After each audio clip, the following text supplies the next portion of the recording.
जय श्री राम। सबको प्रणाम। धर्म प्रेमी सज्जनों, आज मैं पंडित पुरुषोत्तम जी पांडे आप लोगों को हरतालिका तीज व्रत के बारे में बताने का प्रयास कर रहा हूं। आप लोग ध्यान देकर सुने। इस साल 2025 में कल दिनांक 25/8/2025 को तीज का नहा खा का व्रत है। सिर्फ स्नान करके और भोजन कर लेना है, जिसको हम लोग नहा खा कहते हैं, वो कल है अर्थात 25 तारीख को, और 26/8/2025 को तीज का व्रत है। इसको आप लोग उपवास रहना है तीज व्रत को। और सबसे बड़ी बात है कि 25 तारीख को ही, ये 26 तारीख को 12:30 तक आप लोग को छू लेना है। रात्रि में छूने का समय नहीं है। हर साल रात में छुआ जाता है, लेकिन इस साल 12:30 बजे तक छू लेना है। अर्थात 26 तारीख को तीज व्रत है और उसी दिन 12:30 बजे दिन के पहले छू लेना है। आप लोगों को मुख्य बात हमको यही बताना था कि सब लोग जानते हैं कि रात्रि में जो कुछ छुआता है, लेकिन इस बार ऐसा नहीं है। दिन में 12:30 बजे तक छू लेना है, लास्ट से लास्ट 12:45 तक, इसके बाद नहीं। अब बंधु, आप लोग थोड़ा जाने ये तीज व्रत का पूजन विधि आप लोगों को मैं बता रहा हूं कि हमारी माताएं बहन जो तीज व्रत करती है वो लोग इस प्रकार करेंगे कि कल नहा खा के बाद परसों सुबह में स्नान ध्यान करके अपना, और पूजन के समय, रात्रि के समय जब पूजन करेंगे तो एक छोटा चौकी ले लेंगे। चौकी पर लाल रंग का एक वस्त्र बिछा देंगे। बिछाने के बाद उस पर अष्टदल कमल बना लेंगे, चावल से रंग करके या ऐसे भी अष्टदल कमल बना लेंगे। और उसी पर शंकर भगवान का मिट्टी के बना करके शिवलिंग, जो शंकर भगवान होते हैं, शंकर भगवान, पार्वती जी और गणेश जी, ये तीनों मूर्ति को उस अष्टदल कमल के ऊपर विराजमान कर देंगे। अष्टदल कमल के ऊपर एक थाली रख लेंगे, अच्छा होगा, पीतल का थाली रख लेंगे। वो थाली के ऊपर मिट्टी का बना करके और शंकर भगवान, पार्वती जी और गणेश जी, ये तीनों बना लेंगे। और बगल में एक कलश रख लेंगे, तांबे का हो, पीतल का हो, जो भी हो, एक कलश रख लेंगे।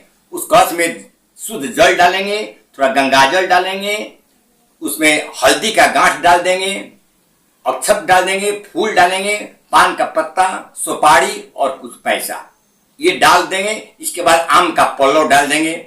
ऊपर से कोई फल रख देंगे, नारियल हो तो और अच्छा, नारियल फल रख देंगे, नहीं हो तो दीपक भी रख सकते हैं, ये अच्छा होगा। फल रखें, और फल रख देंगे तो दीपक नीचे जलाएंगे।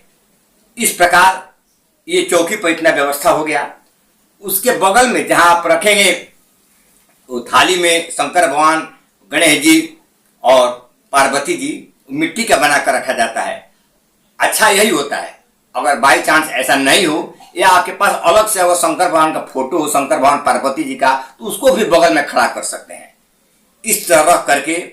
और उसके बाद जो शंकर भगवान बनाए हैं, आप शिवलिंग बनाए हैं, पार्वती जी बनाए हैं, गणेश जी बनाए हैं मिट्टी का, उसको पहले जल से स्नान करा दीजिएगा, फिर पंचामृत से स्नान करा दीजिएगा, उसके बाद फिर जल से स्नान कराइएगा।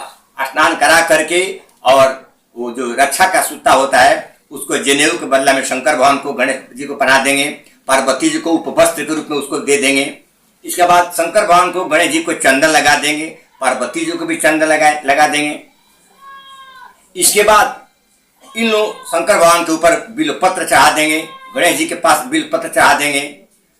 फिर जो पूजा का सामान होता है, दही, अक्षत, सिंदूर, मीठा, पान, सुपारी इत्यादि से शंकर भगवान को पूजा कर देंगे। मंत्र की कोई आवश्यकता नहीं है, ओम नमः शिवाय ही बोल देंगे। आप लोगों के लिए मैं साधारण तरीका बता रहा हूँ, नमः शिवाय बोल, हर कुछ चीज चढ़ा करके और नमः शिवाय बोल देंगे। इसके बाद जो कुछ ऋतु फल मिले, मौसम में जो फल मिलता है, सेव हुआ, नाशपाती हुआ, केला हुआ, जो कुछ मौसम में फल है वो फल चढ़ा देंगे। मिष्ठान, मिठाई भी चढ़ाया जाता है भगवान को, मिठाई चढ़ा देंगे, फल चढ़ा देंगे, बिल्वपत्र चढ़ा देंगे, धतूरा का फल चढ़ा देंगे, वो धतूर का फूल चढ़ा देंगे, भांग चढ़ा देंगे। ये सब शंकर भगवान को जो चढ़ता है ये सब कुछ चढ़ा देंगे। और वस्त्र के रूप में शंकर भगवान को वो रक्षा का जो सूता हो वो चढ़ा देंगे, और फल चढ़ाएंगे, और मिठाई हो, जो कुछ हलवा हो या मिठाई लाए हो, लड्डू, पेड़ा, जो वो चढ़ा देंगे। अब रही माँ पार्वती के पास, यहाँ माँ पार्वती के लिए, औरत लोगों के लिए सामग्री जो होता है वो श्रृंगार सामग्री होता है। उनमें पार्वती जी के लिए साड़ी, आपके पास अगर भगवान दिए हैं उतना समर्थ है तो पार्वती जी को साड़ी, फिर ब्लाउज का पीस, उसके बाद चूड़ी और जो श्रृंगार का जितना औरत लोगों का श्रृंगार का सामग्री होता है वो सब कुछ पार्वती जी को चढ़ाया जाता है। ये शंकर भगवान को मैं बता दिया, पार्वती जी को बता दिया। ये सब कुछ चढ़ा करके और हाथ जोड़ करके शंकर भगवान पार्वती से प्रार्थना करेंगे, हे शंकर भगवान, हे पार्वती माता, आप हमारे सुहाग को अचल करेंगे। आप जिस प्रकार शंकर भगवान को पा लिए हैं, अमर शंकर भगवान है, वैसे शंकर भगवान को आप पा लिए हैं। जिस पूजा करके वही पूजा मैं अपनी शक्ति सामर्थ्य के अनुसार आपकी कर रही हूं और आप हमको आशीर्वाद दें कि हमको भी आपके ही जैसे अचल सुहाग वाले पति मिले या हमारे पति का सुहाग अचल रहे, ऐसा कह करके शंकर भगवान पार्वती से प्रार्थना करें। ऐसे तो प्रार्थना का मंत्र है, मैं आप लोग को बता रहा हूं, लेकिन उतना जरूरत नहीं है। आप लोग ऐसे ही नमः शिवाय कहेंगे तो भी चलेगा।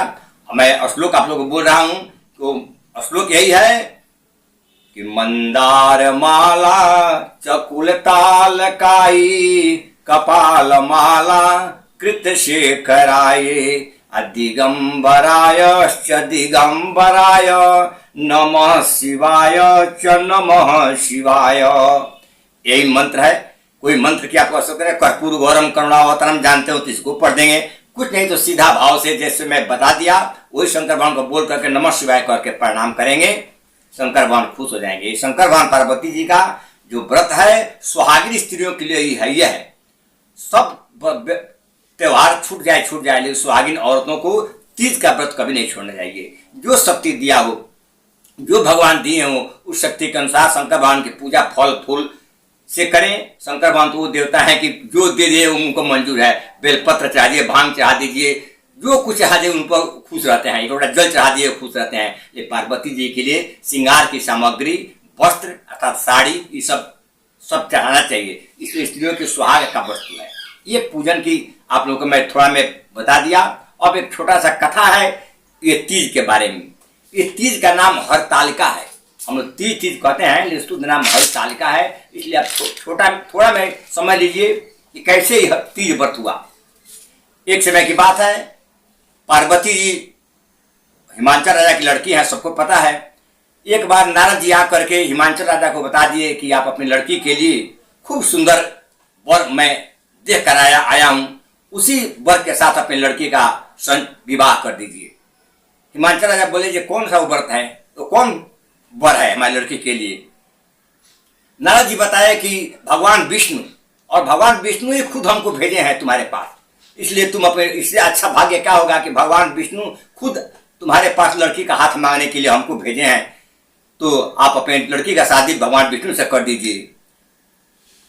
हिमांचल प्रसन्न हो गए, हाँ बहुत बहुत खुशी की बात है। लेकिन ये बात जब पार्वती के कान में पड़ा कि हमारे पिताजी नारद जी के कहने से हमारे विवाह विष्णु भगवान से करने जा रहे हैं, पार्वती जी दुखित हो गई और जा करके रोने लगी और खाना पीना सब कुछ छोड़ दिया। ये बात जब उनको पार्वती जी के सखी लोगों को पता चला तो आकर के देखती है तो पार्वती तो उदास है, बहुत रो रही है। सब सखी लोग पूछते हैं कि पार्वती क्या हुआ है तुमको। पार्वती बोलती है, पहले बोल रही थी, बहुत पूछने के बाद बताई कि हमारे पिताजी हमारा विवाह विष्णु से करने जा रहे हैं और हमको नहीं करना है। हमारा एक ही मन है, मैं इस मन को शंकर भगवान को दे चुकी हूँ, अब दूसरा मन मैं कहाँ से लाऊं कि भगवान विष्णु को दूं।